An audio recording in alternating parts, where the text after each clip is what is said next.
Most people think relationships fail at the end. They think something goes wrong after things become serious, after commitment, after emotions get involved. But the truth is most connections don't fail at the end. They fail at the very beginning, in a stage that doesn't even feel like failure, the talking stage, and that's exactly why it's so dangerous, because nothing officially starts, so nothing officially ends. There's no label, no clear expectations, no real accountability, just conversations. Tension, moments that feel like they're building into something, but never actually do, and at first it feels harmless. You're just talking, getting to know each other, seeing where things go, no pressure, no expectations, but over time you start to notice a pattern. It always starts the same way. The energy is there, replies are fast, conversations flow easily. There's curiosity, interest, it feels natural, effort doesn't feel forced, everything just clicks, and for a moment. You think this one might be different, not because you're naive, but because it genuinely feels different, and that's where it begins. Not the connection, the illusion, because what most people don't realize is that the talking stage isn't designed to build something real, it's designed to test options. And when you're in a space where both people are still exploring, nothing is stable, everything is temporary. The attention, the effort, the consistency, it's all based on how someone feels in the moment. And feelings change fast, especially in an environment where distractions are constant. Because now you're not just getting to know one person, you're competing with everything else in their life, other people, other conversations, other sources of attention. And the more options someone has, the less pressure they feel to invest in one. So instead of building something deeper, people stay on the surface. They talk, they flirt, they connect just enough, but never enough to actually commit. And that creates a very specific kind of dynamic, one where everything feels real but nothing actually is. Because real connection requires consistency. And consistency requires choice. But in the talking stage, most people haven't made a choice yet. They're still deciding, still comparing, still keeping their options open. And that means one thing: no matter how good it feels, it's unstable. And instability is something you don't notice immediately, because in the beginning, everything feels solid. The effort is there, the attention is there, the communication is there, but what you don't see is how fragile it all is. Because it's not built on commitment, it's built on interest. And interest is one of the weakest foundations you can build on, because interest doesn't require discipline. It doesn't require effort over time. It doesn't require emotional investment. It only requires one thing: feeling. And the problem with feelings is that they don't stay consistent. One day it's strong, the next day it's gone. And when something is built on something that's unstable, it's only a matter of time before it collapses.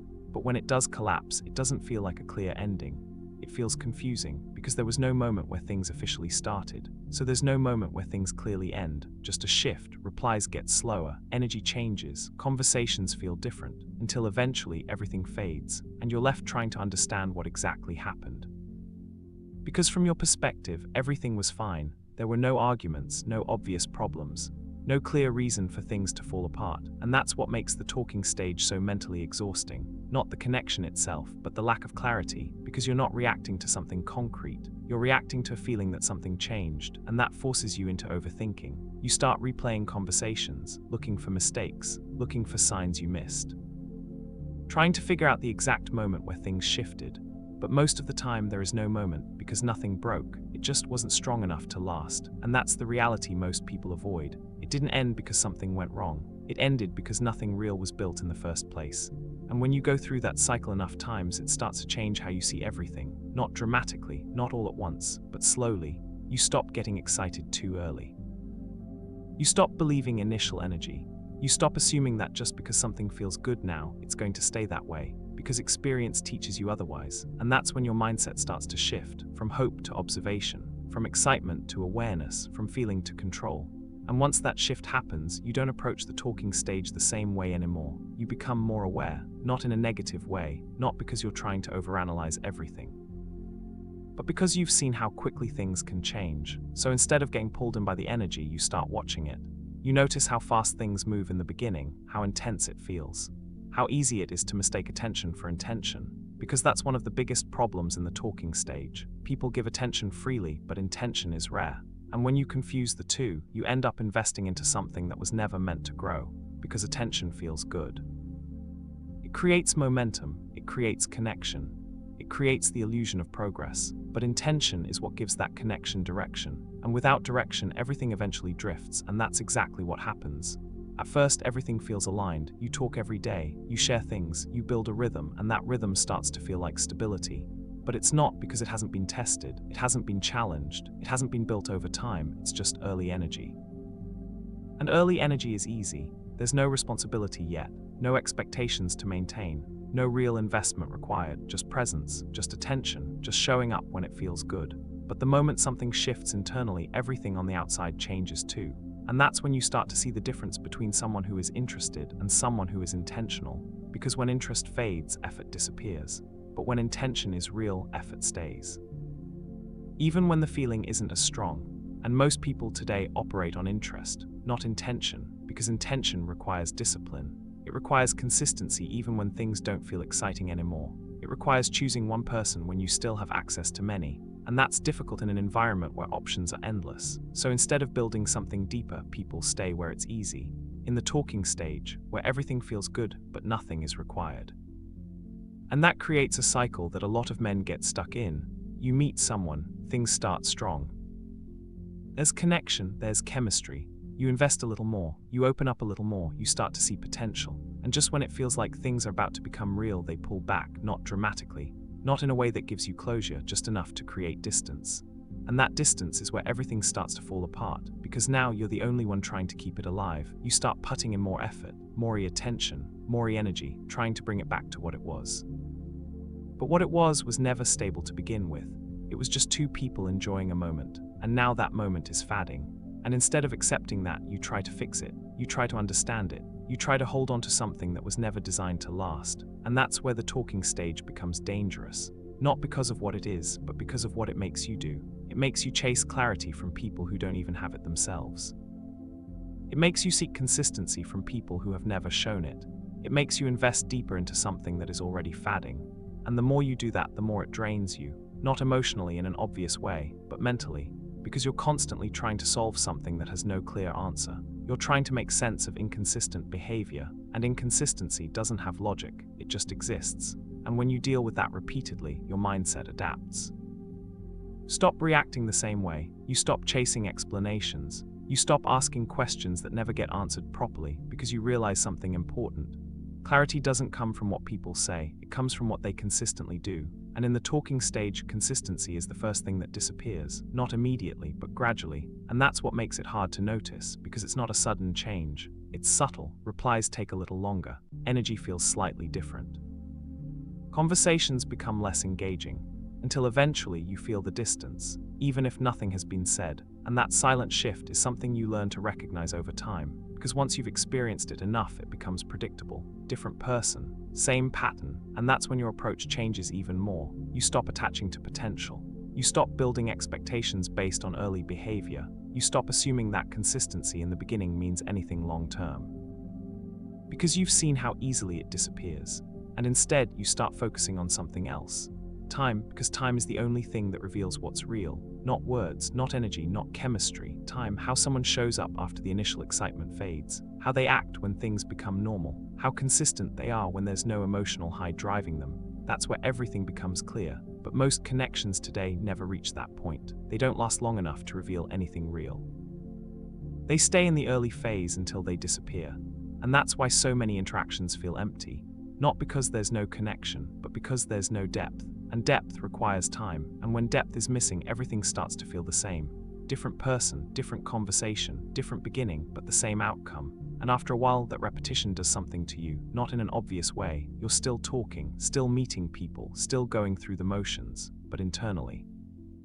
Something changes. You stop feeling things the same way, not because you don't care, but because you've learned how temporary most of it is. So instead of getting pulled in, you hold back, not intentionally, it just happens, because your mind starts protecting you before you even realize it. And this is where a lot of men reach a point they didn't expect. Emotional control turns into emotional distance. You can still connect, still have conversations, still laugh, still spend time with someone. But there's always a part of you that stays detached. A part of you that doesn't fully invest, because you're no longer reacting to what's happening now, you're reacting to what you've seen before. You're expecting the pattern, you're waiting for the shift, that moment where everything starts to fade. And when you expect that, you don't allow yourself to fully experience the present, because deep down you don't trust it to last. And that changes everything, because connection requires vulnerability. Requires you to be open, to feel without holding back. But when you've experienced inconsistency enough times, openness starts to feel like a risk. Not because you're weak, but because you're aware, you know how quickly things can change. You know how easily someone can go from fully engaged to completely distant. And once you understand that, you don't move the same anymore. You slow everything down, you observe more, you feel less in the beginning, you stop giving your full energy early. Because giving too much too soon has cost you before, and this is where people misunderstand the shift. They think it's negativity, they think it's pessimism, but it's not, it's adaptation. It's what happens when your experience teaches you patterns you can't ignore anymore. So instead of chasing connection, you start evaluating it. You look for consistency, for stability, for signs that something is actually building, not just feeling good.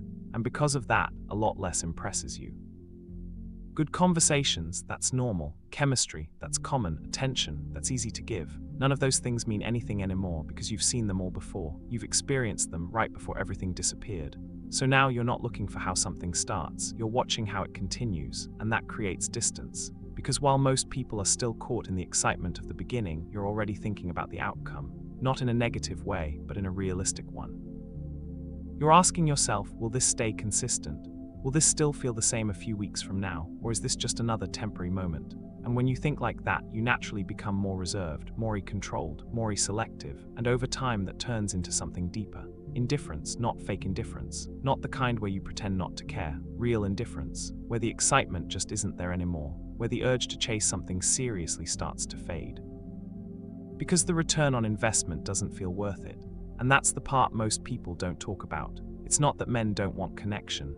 It's that the process of getting there has become so repetitive, so predictable, that it stops feeling meaningful.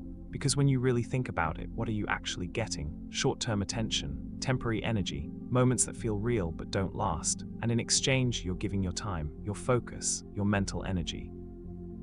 Over and over again. Until eventually, you start questioning the entire process. Not emotionally. Logically, you start asking yourself, is this even worth it anymore? Is going through the same cycle again going to lead to a different result? Or am I just repeating the same experience with a different person?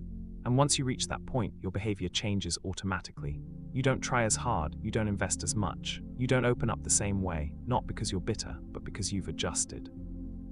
You've learned that effort alone doesn't create something real anymore, because effort requires two people, and in the talking stage, that's rarely the case. And when effort isn't mutual, nothing grows. It just exists for a moment and then disappears. And after experiencing that enough times, you stop chasing moments. You start valuing stability. You start focusing on your own life, your work, your purpose, your routine, not as a distraction, but as a better investment.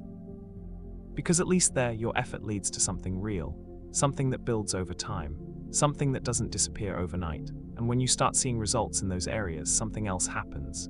You become less dependent on the idea of connection, not because you don't want it, but because you no longer need it to feel complete. And that changes your entire perspective, because now you're not looking for someone to fill a gap. You're not chasing something to complete you. You're already complete.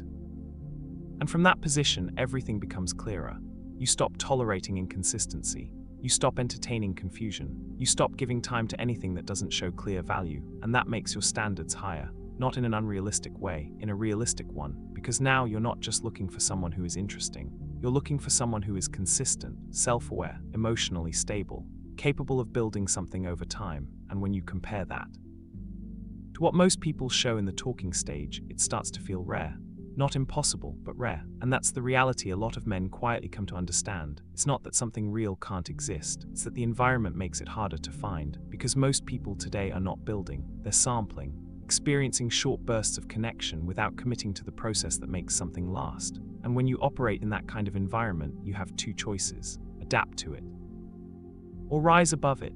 And adapting to it means accepting instability, accepting inconsistency, accepting that most things won't last. But rising above it means slowing down, observing more, choosing carefully, letting things prove themselves over time, not chasing what feels good in the moment, but waiting for what stays consistent. And maybe that's the real shift, not chasing connection, but allowing it, not forcing something to happen, but watching if it happens naturally, not holding onto someone, but seeing if they stay without being held. Because real connection doesn't need pressure. It doesn't need constant effort to maintain. It builds naturally when both people are aligned. And if that alignment isn't there, no amount of effort will create it. So in the end, the talking stage isn't where things begin, it's where most things end.